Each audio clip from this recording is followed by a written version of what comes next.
Are you minding your mental when life gets loud and nothing seems as simple? Make sure you're minding your mental. Focus on where you're headed, not just what you've been through. Nobody knows you like you do, and God will help to see you through. Be the first one to give yourself a helping hand. Just take a chance by minding your mental. Get behind that wheel and take control. You only have one life, don't let it pass you by. It's really that simple. Let's start by minding the mental. Good evening, everybody. Welcome to Mind the Mental Monday. This is Reverend Benita Weathers. I am your host for Mind the Mental Monday. It's always good when we can start the week by minding our mental, and it's always good when we can mind our mental every day, which I hope that we all are doing. I know that we are in some perilous times right now. I know in particular for people of color, you know, people are trying to flip the script and wind us back. And so we are living in a time right now when we especially have to mind our mental while we are doing the work of doing what we need to do to maintain the rights that our ancestors fought so hard for us to have. We still have to have joy. We still have to, be able to function in our households, in our communities, in this world, right? And now, I mean, I'm not going to say now more than ever because I think that we have always needed each other. Humanity, we need each other. That's a fact, right? So we need to be able to not only support one another, but we need to be able to ask for help when we need it. And so tonight, I want to talk about um gaining the help to listen to me. I'm getting all I'm like getting all tongue-tied and tongue and twisted up here. Gaining the courage to ask for help. See, I needed help right then and there. But who did I have to ask? I could have asked my team, they would have reminded me. But gaining the courage to ask for help. Because it's something that I think we need often, but for whatever reason, we don't ask for it. And I think I want to think that that's especially true for women, but I don't know that that's true. There may be, I think that that could be true for men as well, that, they don't necessarily ask for help when they need it. And I've used this example before of this time that I was doing a workshop at a church and I had my bags because when I do workshops, it's to work, so I bring stuff with me, right? So I had bags bags on the left and bags on the right. And and then somebody came and was like, "Do you need some help?" And I said, "No, I got it. I'm all right. I'm good. I don't need any help." Clearly, I needed help, right? I mean, it was clear that I needed help. But even while I'm carrying all these bags and I'm having a hard time carrying them, because I was actually like kind of walking up a hill too, like to get up to the doorway of this particular church. Like, no, I don't need any help. Yes, I do. Yes, I did. And then, so, that sort of clicked in my head. It's like, why am I saying no? It's clear I actually do need help. I was like, you know what? Yes, I do need help. Because that person was going to come and grab some stuff anyway. Um, so she even though I said no, she still came toward me and like, yeah, let me take some of this, right? And so it's nice when you're in an environment where you have somebody that's there who sees that you need help. It's clear that you need help. And they don't, even though they might ask the question, while they're asking the question, they're coming to you to offload some of that baggage from you. And it's important now more. I said I wasn't going to say now more than ever. But in this time that we're living in, this tumultuous, very perilous time that we're living in, it's really important for us to move past um, this, not wanting to ask for help and to ask for help and gain the courage to ask for the help that we need. And now don't get it twisted. Now this is not a one-way thing, right? This is now, and it's not a thing of sort of keeping score, but at the same time it's not a thing where it's like you asking for help and you're not also willing to offer help when you can, and when it's within your realm. Now, sometimes it's not within our realm. Certain kinds of help we might not be able to do, right? We might not, if it's like, say, for example, on your job, if there's somebody that's in a role, like, for example, I'm in research, I'm a research project coordinator, but, or project manager. But when the statisticians and the bioinformaticians are doing their work, I can't help them. I don't have the skill. I don't have the expertise. Statistics was my worst course in graduate school. I said, thank you, Lord, for letting me at least pass the class. My God, it was really hard for me. That was just not, that was really not in my wheelhouse. And so, I know my limitations and I know what I can assist with and versus what I can't. Now, I know a little bit about some of everything. So if I don't know the thing myself, I know I'm resourceful enough that I can point you in the right direction. So that it happens very often on my job where people from all levels will come to me and say, "Hey, I'm trying to do X, Y, and Z. And if I can't do it, then it's like, oh, that's not something I can do. But here's who, here's who you should talk to, that person can do it. Like I know where the resources are. All right. So if nothing else, we can be resourceful for one another. We can also just be a source of support and encouragement. Sometimes it's not even physically helping with something, but sometimes it's just being a listening ear. Sometimes it's just sitting quietly with somebody, not even talking, but just being present. As I've said a million times, like it's how important our presence is. And so, especially in these tumultuous times, we need to make our presence known. Like, no, we're not going away. No, we've been here for millennia. So you're not going to just exterminate us. You're not going to just, you know, get rid of us. We are here and we're here to stay. We are resilient, if nothing else. Our ancestors were resilient, and that resilience comes up through our DNA. So here we are. But in even just because you're resilient doesn't mean that you don't need encouragement, doesn't mean that you don't need somebody to sometimes hold you up when you get weak.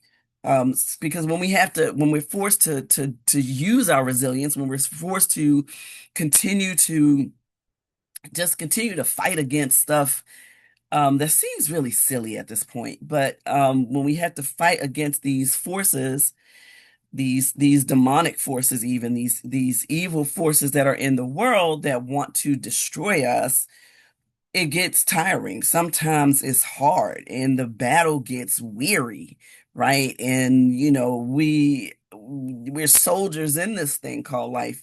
And as we're marching through life, we can't do it alone.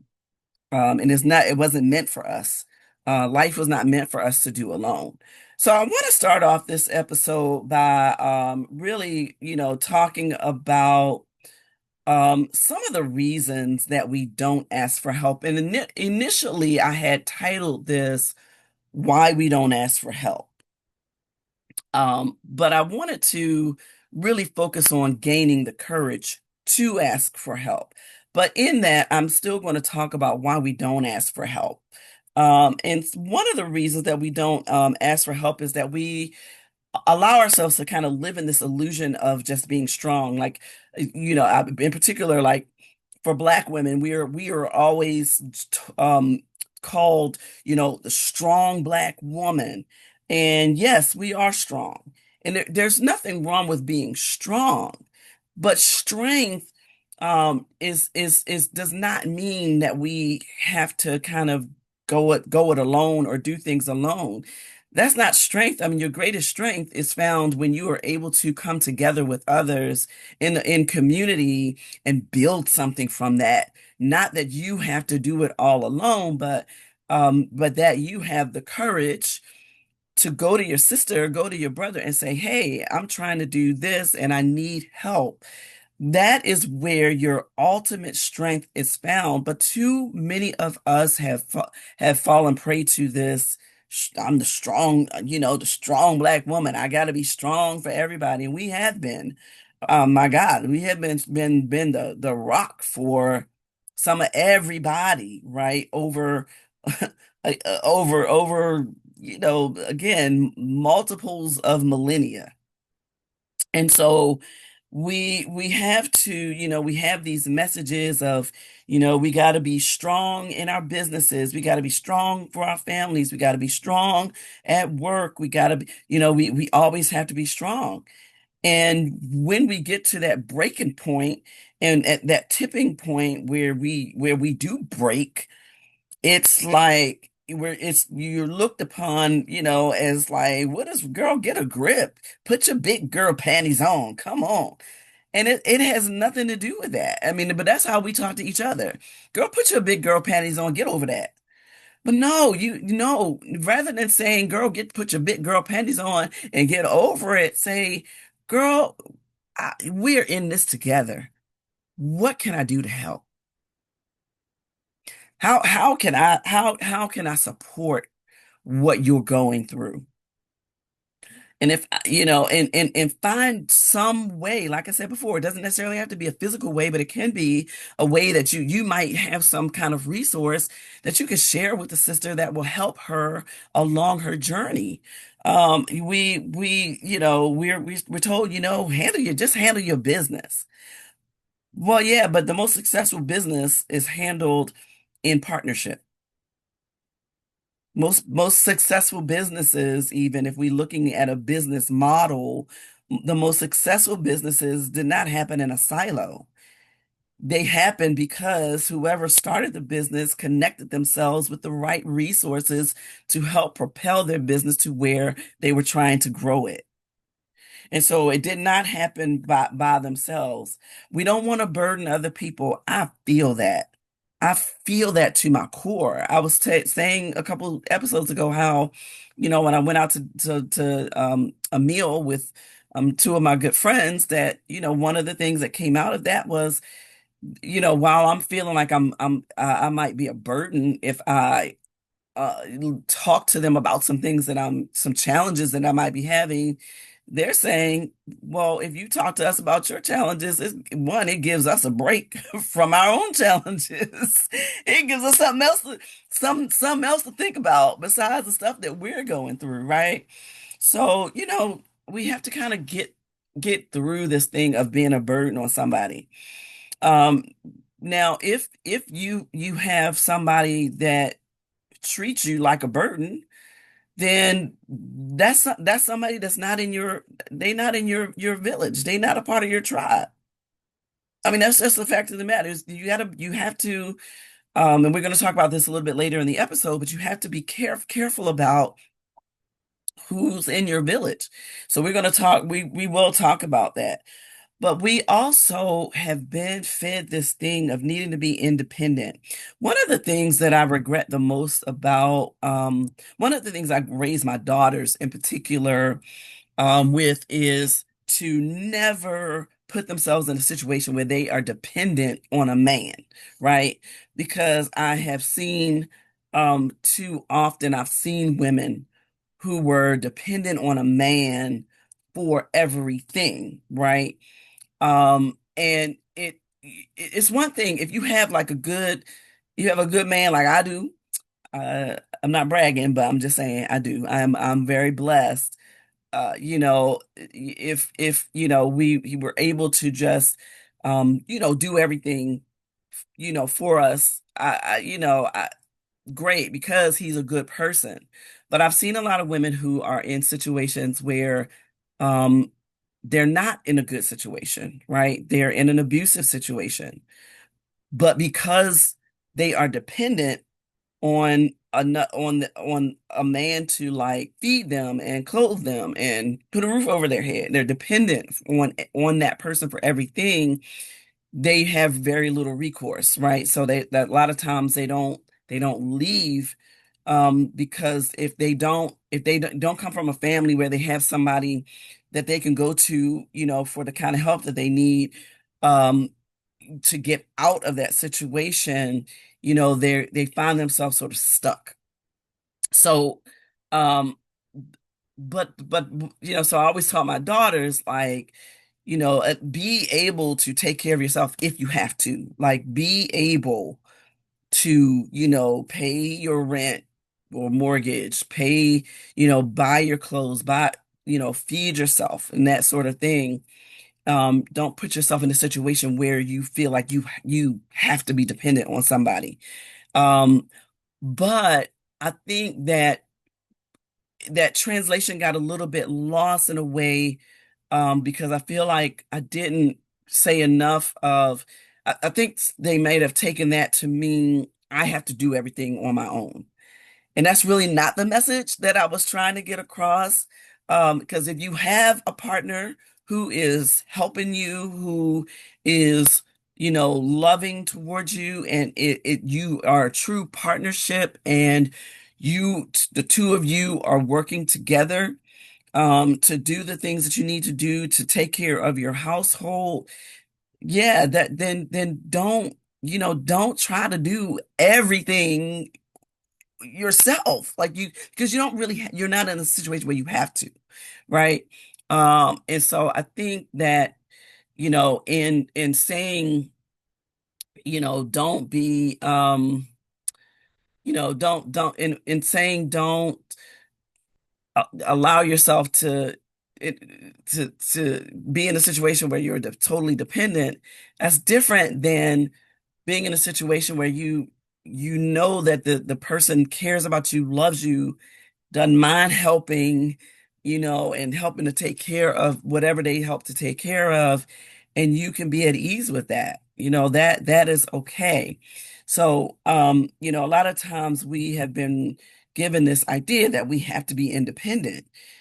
Well, to an extent, yeah, we should be independent. But again, we don't have to, even in our independence, we don't have to do it alone, right? We can, in those times that we can't be independent, or, when we need help, we should be able to ask for it. So some of the reasons that we don't ask for help, sometimes we don't ask for help, is really as simple as pride and ego. Sometimes we like, being able to brag about all the things I did, right? I did this and I did that, and I was able to do it by myself. I pulled myself up by my bootstraps, and I did, that's just pride and ego. But how is your quality of life doing everything by yourself? And people that say they pull themselves up by their own bootstraps, sometimes it's like you don't realize the people behind the scenes that were helping you to reach your goal. Like, you didn't necessarily pull yourself up by your own bootstraps, right? Somebody made the boot for you. Somebody gave you the boot. but sometimes we just don't want to acknowledge that. So, so we like to be able to brag about, what we've done, and then we feel like too that sometimes it's weakness. It's a sign of weakness when we ask for help. It is a sign of great strength because it takes great courage. It takes great courage to say, I need help. Three simple words. I need help. That we just feel like if we say those words, it somehow diminishes us, it somehow weakens us, it somehow makes us less than who we truly are. And the fact of the matter is that it simply does not. The second thing is fear of rejection. Fear of rejection is at the core of a lot of things that we go through up here mentally, really. Because even, in terms of, moving forward with ideas that we have or wanting to try something new, the fear of rejection hits us. And so we fear that if we ask for help, the person ain't gonna come through because, and a lot of times it's because of experience, right? How many of you have ever had a situation where you had somebody say, "Oh, I'll be there. Oh, I'll help you. I got you." And then when you need them, it's like crickets, like you don't hear from them, or they ghost you, or every time you reach out, they got something to do or they can't, it's some excuse, one excuse after another. So it's not unfounded, right? That you have a fear of rejection because you have a fear of rejection because you've been rejected so many times. So that is where it requires some creativity and really seeing people for who they are. Um, Fear of being a burden is a big one. We don't want to be a burden. And I feel like a lot of times, honestly, that comes out of sometimes we might feel that way about others, and then we don't want others to feel that way about us, right? It could come out of that. Uh, but it goes back to pride too, when we fear, that we're being a burden on someone, that, we want to be perceived as being strong, as being independent, as being, one who can handle what life throws their way. We want to be perceived in a certain way. And, if we are perceived as a burden, that's not how we want people to see us. So we don't ask for help um, from the people that might not mind helping at all.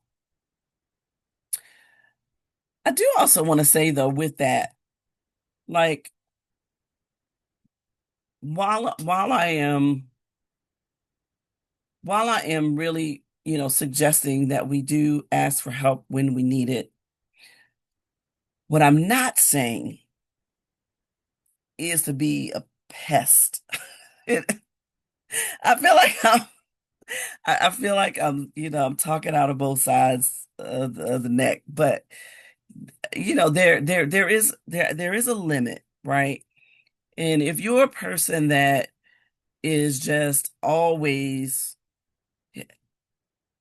have you ever just, had somebody in your life and the only time that they call you is when they need something, right? They need something now. You don't hear from them. Could be months. And then they call and it's like, hey, can you help me? So we don't want to be that, right? When we reach out for help, we don't want to be, um, we don't want to be the one that's like being a pest. All right. So there are limits and there are boundaries that we do need to set as we, ask for help. I'm talking about like when we really need it. When we have, not don't get all the way to your breaking point though. See, we don't want to get to the breaking point. We want to get before the breaking point. You know that you're overwhelmed. You know that there's a lot going on. You know that you need help with certain things, and be able to ask for help for, one or two things when when you absolutely need to.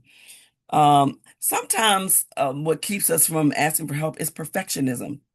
We think, we think that we the only ones who know how to do something the right way.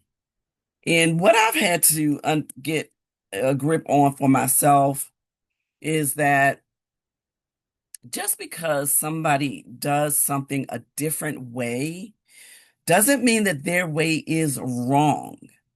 If they're getting to the same solution, doing it their way, then let them do it their way. You trying to get to the goal. So, a lot of times we just think that we know the best. And, I want to do it, it's got to be done my way. Some things don't have to be done your way. Sometimes, if you take the time to actually listen to somebody else, you'll find that their way actually might work better. Did you ever think about that? So, perfectionism is another thing that makes us, not ask for help.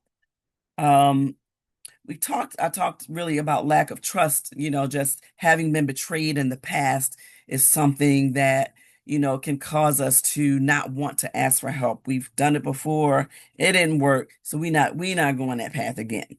And sometimes we miss out on a real blessing. We stop just short of getting to the actual help that we need and can use because we're basing future help on something that happened in the past, or we're basing present help on something that happened in the past. We're treating somebody else like the person that we were involved with in the past, and this is a whole new person. It's a whole different scenario. So we have to be cognizant of that. Um, all right.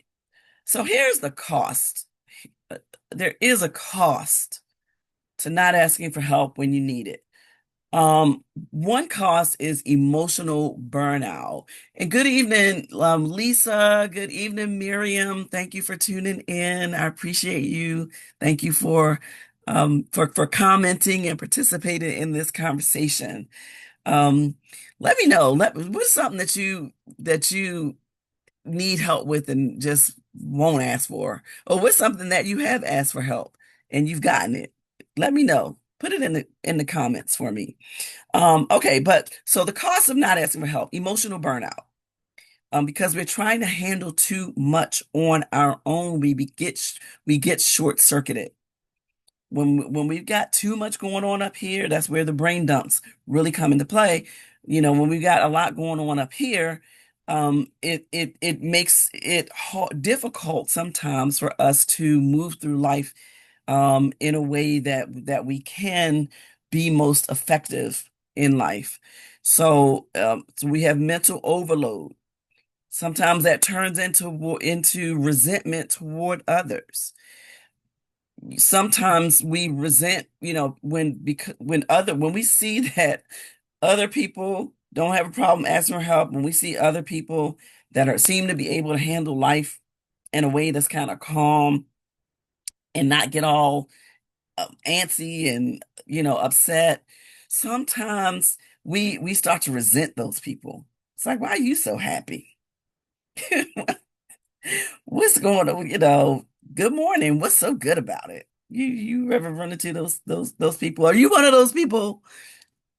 I'm not a morning person, but I try not to bring that out and on to other people. So I will say good morning. Um, Are you one of those people that is like, don't talk to me until I have my coffee or my caffeine source of choice, whether it's coffee or tea or matcha, whatever it is? Um, you one of those people like, don't approach me, right? But so sometimes resentment toward others. But the other cost, this is a big one. Missed opportunities for connection. Talked before. I have a clip out there somewhere. in these social media streets about intentional connection. And I've talked about it before here on Mind the Mental Monday, the need for intentional connection. Sometimes we are so independent and we're so, not wanting to be a burden and so, wanting to be strong and not want to be perceived as weak. So we don't want to ask for help that we miss out on connection because there are so many out there who could be facing some similar challenges that we are facing. And sometimes when we realize that we're not alone in a thing, that helps us, so it helps us to be able to connect with other people that are trying to figure out the same things, or people who have gone through something similar and have already figured it out. And then you have an exchange of ideas, and before you know it, you have somebody that you're, taking walks in the park with, somebody that you're calling every once in a while just to have a conversation, somebody that you're, genuinely connecting with. And so we don't want to lose out on opportunities for connection because we are prideful about asking for help. Um, so here's how we begin to gain confidence in asking for help, or gain the courage to ask for help. The first thing that we have to do is reframe what we're asking for, right? Help is not weakness. Help is wisdom. We gain wisdom when we connect with others who are able to help us in whatever the situation is that we're needing help in, who can show us something, who can teach us something along the journey, and become wiser for it. It builds connection, it builds community. And you never realize there are people out there who genuinely want to help. There are people who actually enjoy helping. And so, they don't mind being asked to help. So, we sort of have to, reframe it from you're pestering somebody, you're asking for help, or to, you're giving others an opportunity to show up for you, as hopefully you are showing up for others as well. All right. All right.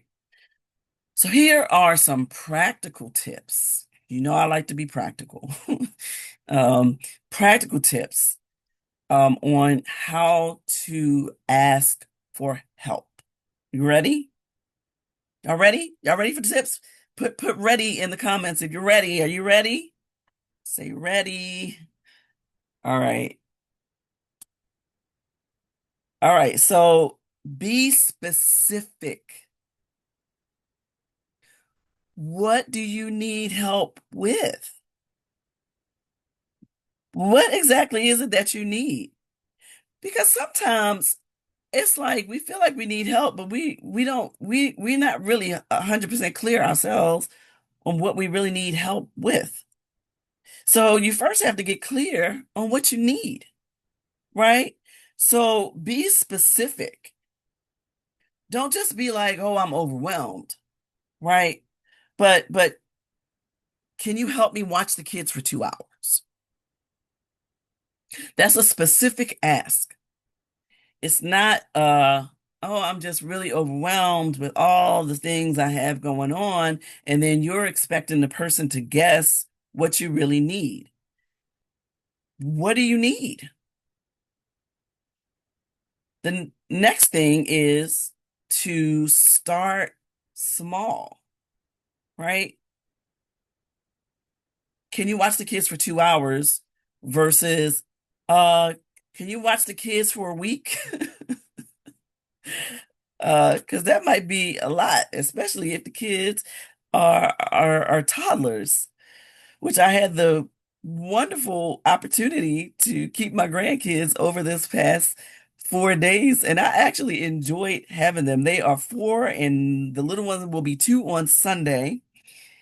And they had me out in the backyard doing little relay races. And I tell you, these 57-year-old knees feeling it, but I enjoyed it. They got my exercise in. And they had a Gmind going. Y'all hear me? Um, so I appreciated the people at my church that helped us out. Minister Ebony being one of them who just my oldest granddaughter just sat was with her all day in church yesterday. Uh, so I appreciate it. I asked for the help because I knew I would need it. So I definitely appreciate that. So start small. Practice asking for low stakes help, right? Practice that. Practice something small first. And then as you do that, you'll become accustomed to saying those three words, I need help. Choose safe people. I started to talk a little bit about this in the beginning of the episode, but I wanted to save it until I got to this point. Choose safe people. Not everybody is your helper. In fact, there are those who not only don't want to help you, but who don't want to see you succeed or don't want to see you surpass them. Those spirits exist. So pray for that spirit of discernment for God to lead you to somebody, to the person. It might just be one person. If you're you know fortunate enough to have three or four people that you can go to on different accounts, great. Sometimes it might just be one person, but you just have to discern if that's the right person to ask for the help that you need. So identify trustworthy, supportive people who in your life supports you, who in your life is there for you on a regular basis, and not huffing and puffing every time if you ask them for something that okay. Like if you gotta have that kind of attitude, I don't want you doing nothing for me. I don't. And I mean that. If you got to do it with a whole, huffing and puffing and an attitude, a bad attitude, like that's okay. It's all right. Don't burden yourself, sis. Don't burden yourself, bruh. I'm good. We good. You walk away, right? So, choose people that are safe. Use direct language. Again, people aren't mind readers. Most people aren't mind readers. Most of us just aren't. And I wouldn't want to be a mind reader. I don't think I want to know what people are thinking. I really don't. Because sometimes when you see stuff people are acting out, you see they had it started here. It ain't no telling what else is up there. I don't think I want to know. So use direct language. So, I could really use your help with, and then the specific thing that we talked about. What is the specific thing that you need help with? Would you be willing to blah blah blah? You know, be direct. Um, be okay with the outcome of be okay with the answer. Because one of the things I say very, very often is that no is a complete sentence in several languages. So it could be that the person that you ask for help uses that one word sentence, no. And that's their prerogative. And if you'd rather for somebody to say no if they really don't have the capacity to help you. Because if they are helping you and they don't have the capacity really, it's not going to really be help. It's going to end up being a burden for both of you. And that's not what we want to happen here. We want it to be a mutual benefit. And and so a person might say, no, don't get mad at them. I would rather a person tell me no than to do it with a bad attitude. I really would. And I'm really serious about that. Um, Practice vulnerability. That is a really hard thing because again, a lot of times when we have been vulnerable, we've been hurt behind being vulnerable because we've shared our vulnerability with somebody who maybe didn't keep it at the chest like they were asked to. They've gone and shared something with somebody else that you didn't want shared. There are certain things that you may not want certain people to know is going on. That might be the reason behind your asking for the help that you need. And that's a real thing. That is a real thing. So when you once you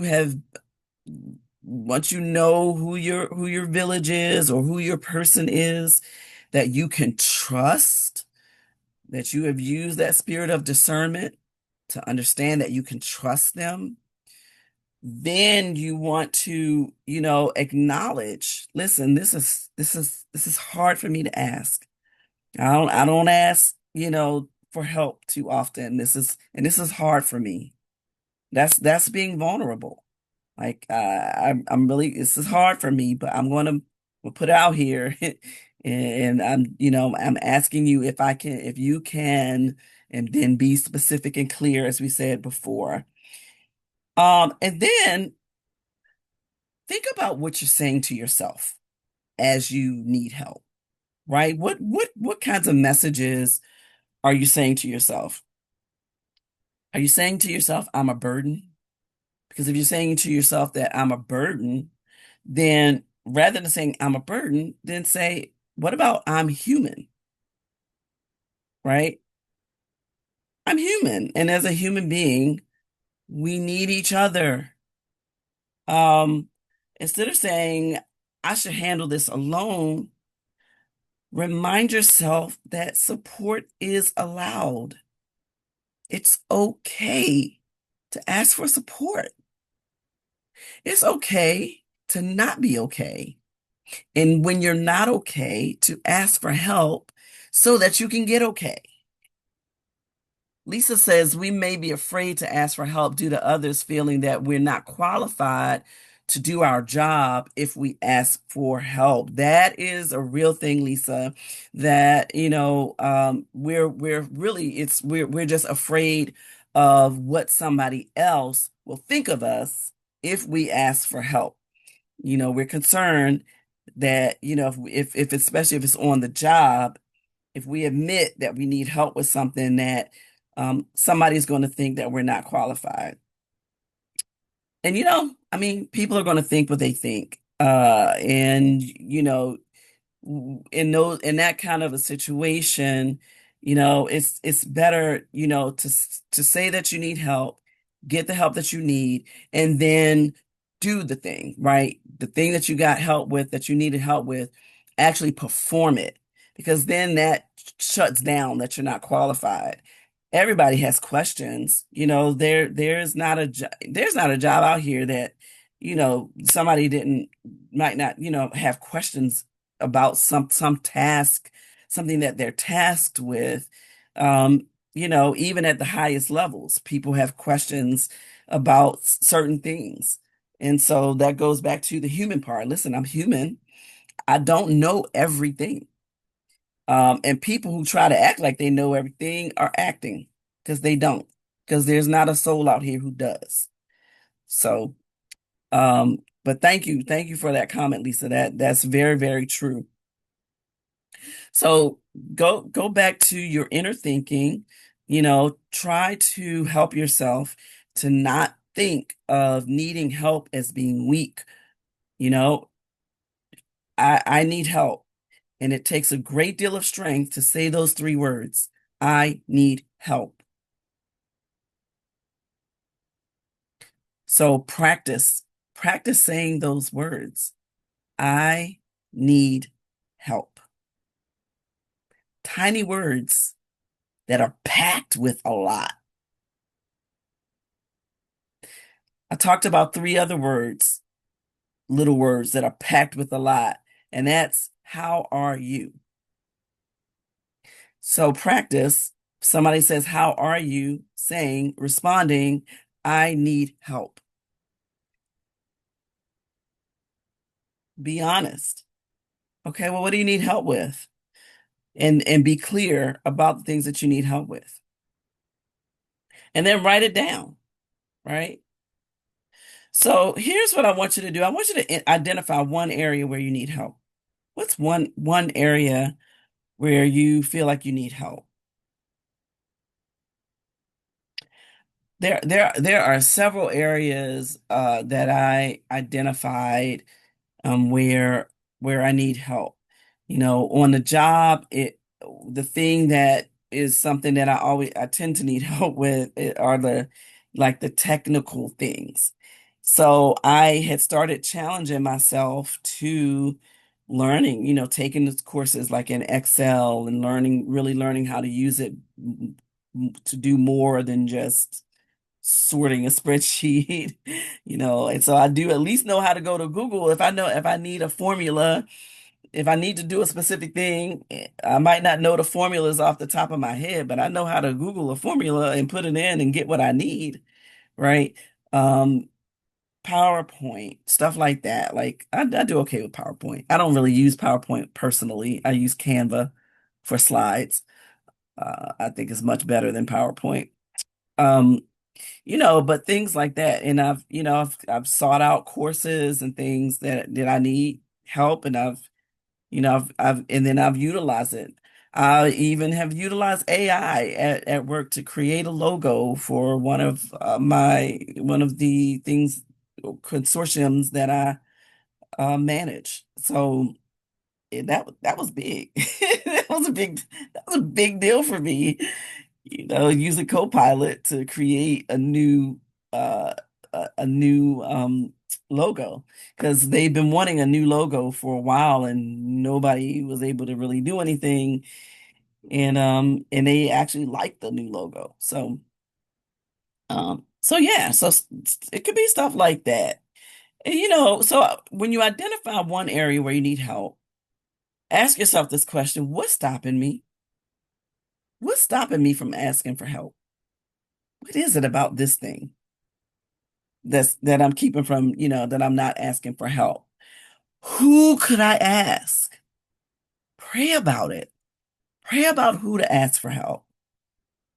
Um, what exactly do I need? Because again, sometimes it's like we know we need help, but we don't really know exactly what we need help with. And sometimes there are things that we need help with that we really could delegate to other people, um, depending on what the situation is, right? And depending on your group that you're involved with.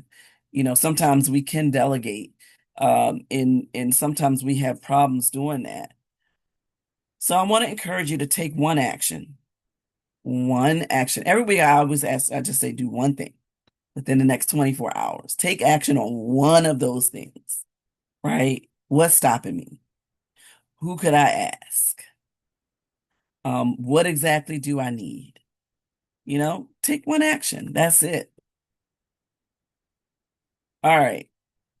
So the point of this episode really was for you to understand that you don't have to go it alone. Sometimes when you are carrying multiple bags, you need help. You can't carry them all, and you need help. And so I want to encourage you to use those three words, I need help. But in encouraging you to use those words, I also want to encourage you again to be discerning of who you use those three words with, right? You be careful about who you spend those three words on, because not everybody is your helper. So, getting an idea, being discerning of that. There are certain, depending on what it is, what the ask is, there's certain people that might come to your head, right? Come to mind for different things. So, go with what your gut is telling you, right? What the Spirit is leading you, and not just sort of any and everybody.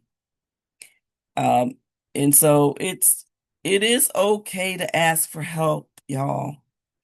We are, after all, human, and so we need help.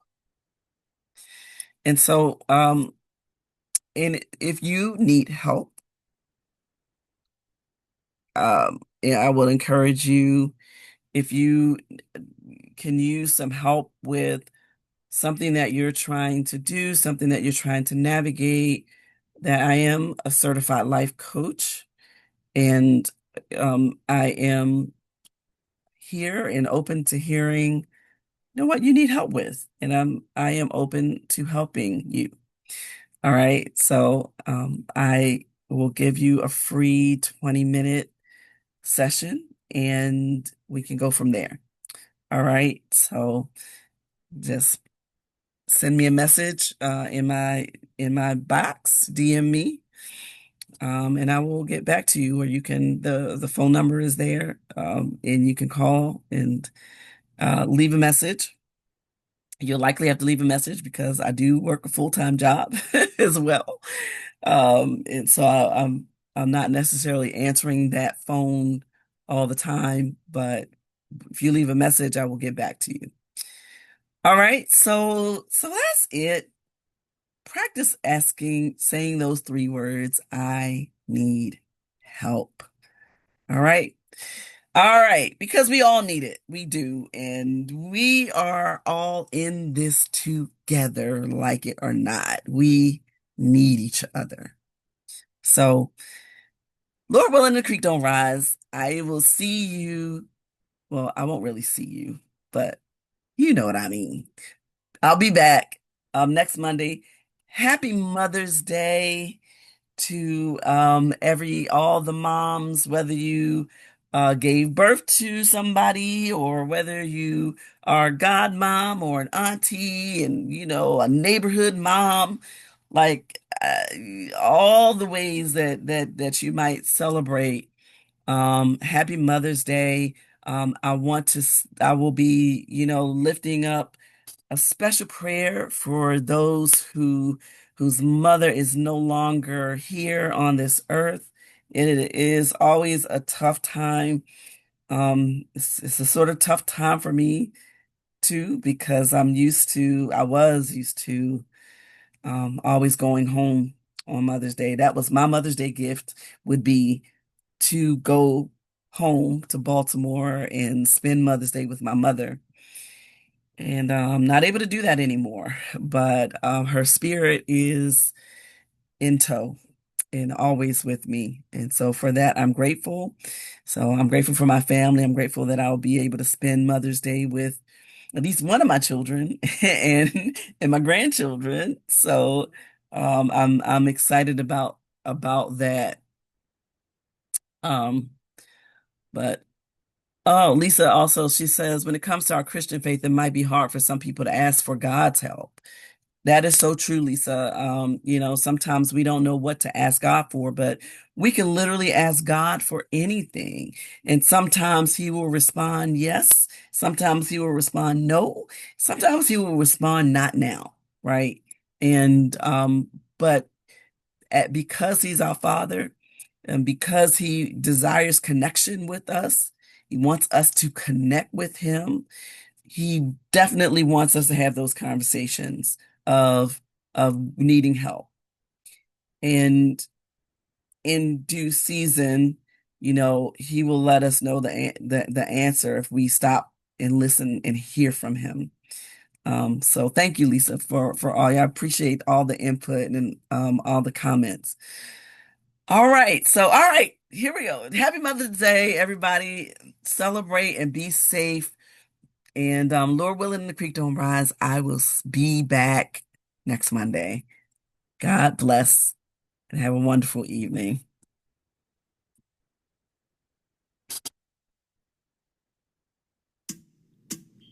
Are you minding your mental when life gets loud and nothing seems as simple? Make sure you're minding your mental.